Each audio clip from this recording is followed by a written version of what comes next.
वर्णिवेशरमणीय दर्शनं मन्दहासुरुचिराननाम्बुजं पूजितं सुरनरौतमेरमुदा धर्मनन्दनं विचिन्त्ये परात्पर उपास्य इष्टदेव भगवान स्वामिनारायण તેમજ વ્યાસાસને બિરાજમાન મારા પરમાત્મી સ્નેહી એવા દિત્ય સ્વરૂપ સ્વામી, કોઠારી સ્વામી, શ્રી કિશોરચરણ સ્વામી, ગુણસાગર સ્વામી, સુખદેવ સ્વામી, અમારે ધર્મપ્રકાશ સ્વામી, બળદેવ સ્વામી, શ્રીજી મહારાજના સર્વે વાલા વાલા લાડીલા સંતો,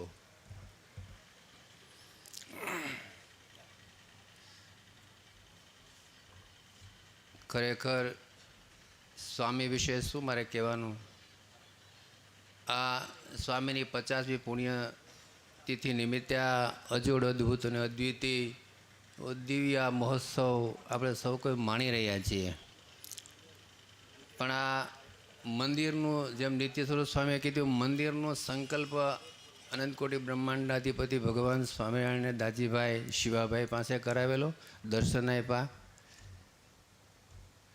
2 વર્ષ પછી 2008માં દર્શન આપ્યા. 2009 ને 10માં મહારાજ ધામમાં લઈ ગયા.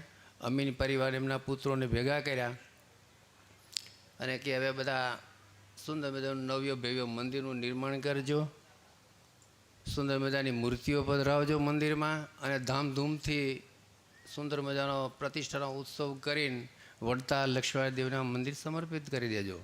આવી બધી વાત કરીને પ્રસાદીનું જળ આપીને એના બધા વાઘજીભાઈ ને અંબાલાલભાઈ એમના બધાને પુત્રો, અને એવી રીતે મહારાજ એને ધામમાં લઈ ગયા. પછી તો ઘણી બધી મુશ્કેલીઓ આવી મંદિરના નિર્માણમાં, બધી પૈસા નવળે કશું કંઈ પ્રોબ્લેમ, બધા ઘણા બધા નંબર હતા. ધીમે ધીમે બધા, જેમ સુખદેવ સ્વામીએ કીધું એમ નાથજીભાઈ શુક્લ, માયાતીતાનંદ સ્વામી, મોટાભાઈ, આ બધો પરિવાર ભેગા થઈને આખું મંદિરનું સુંદર નિર્માણ થયું.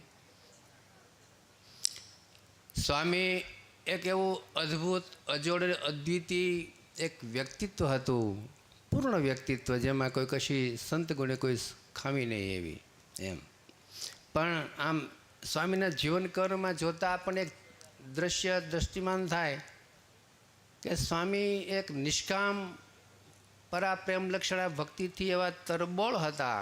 એની મન ઇન્દ્રિયો અંતઃકરણમાં ભગવત ભક્તિથી ભરેલા હતા કે અખંડ અનંતકોટી બ્રહ્માંડનો માલિક, 3 છાગા છોગલાવાળો પાગવાળો ભગવાન સહજાનંદ સ્વામી અખંડ એની મન ઇન્દ્રિયો અંતઃકરણમાં રહ્યા હતા.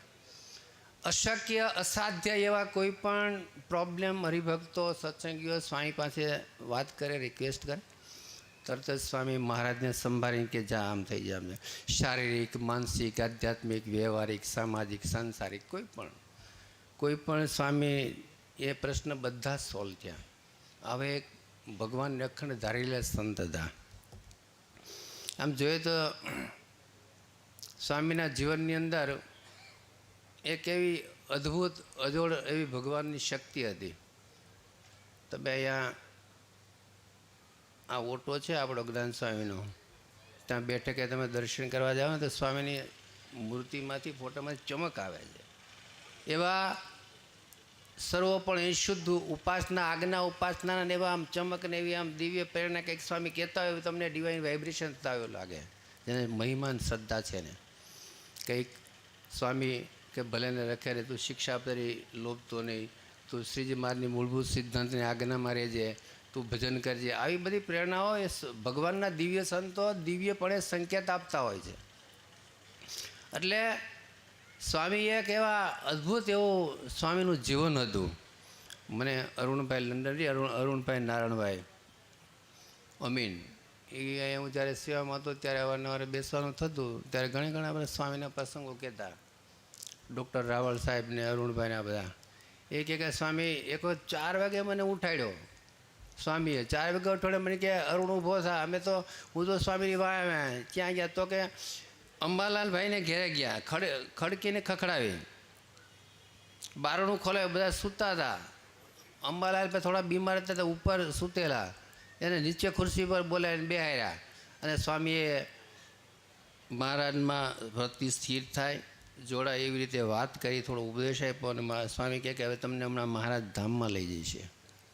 અરુણભાઈ કે હું સાથે હતો, આ બધું નજરો મારી આંખે મેં જોયું, બધું સાંભળ્યું. અને મંદિરમાં જેવા આવ્યા સ્વામી જ્ઞાનજીના તરત મહારાજ એને ધામમાં લઈ ગયા.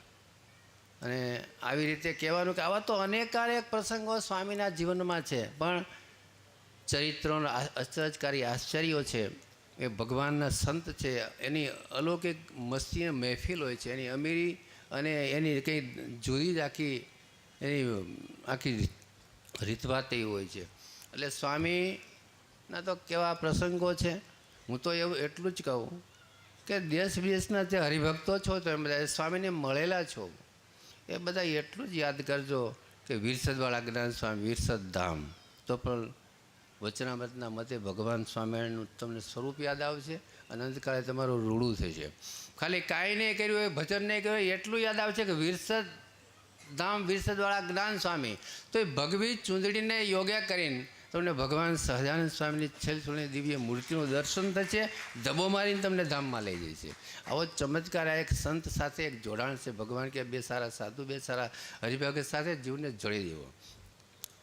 એટલે કહેવાનું કે આવું અલૌકિક સામર્થ્ય છે. આવા સર્વોપરી આપણને આવા સંત મળ્યા છે. અને આ ઘનશ્યામ મહારાજમાં પ્રગટ ને પ્રત્યક્ષ ભગવાન સાક્ષાત પુરુષોત્તમ નારાયણ બિરાજે છે. અક્ષરધામ તો આ મંદિર છે. આના ડિવાઇન અક્ષરધામના ડિવાઇન વાઇબ્રેશન અહીંયા છે, અને અહીંના ડિવાઇન વાઇબ્રેશન અક્ષરધામમાં છે. હળંગ હુતર છે. જે આ મૂર્તિ છે ઘનશ્યામ, એ જ અક્ષરધામમાં સુંદર 16 વર્ષનું સૌમ્ય બિરાજમાન છે. અને એ છે એ આ છે, આ છે એ આ, આમ બધું હળંગ હુતર છે. વચ્ચે કોઈ ગેપ્સ નથી. એટલે આવા સર્વોપરી ધામાધિપતિ પુરુષોત્તમ નારાયણ આપણા ઉપાશિષ્ટ જે ભગવાન અહીંયા અખંડ બિરાજે છે. આ નાના નાના સંતો છે, ગુણસાગર સ્વામી, કેશવચરણ સ્વામી, ખરેખર ધન્યવાદને એકદમ બળભાગી ધન્યવાદને પાત્ર છે. બહુ અનેક વિકલ્પો, અનેક સેવાના કાર્યો, બધા અનેકવિધ કાર્યો એને કરી રહ્યા છે. નાના છે પણ ભગવાન એને સર્વોપરી સૂઝ આપી છે. ભગવાન એની શક્તિને ચેતના આપી છે. ભગવાન સર્વ રીતે એમને શક્તિ ભક્તિ આપે એવી ભગવાન એટલે કે દિવ્ય ચરણોમાં પ્રાર્થના. સહજાનંદ સ્વામી મહારાજની.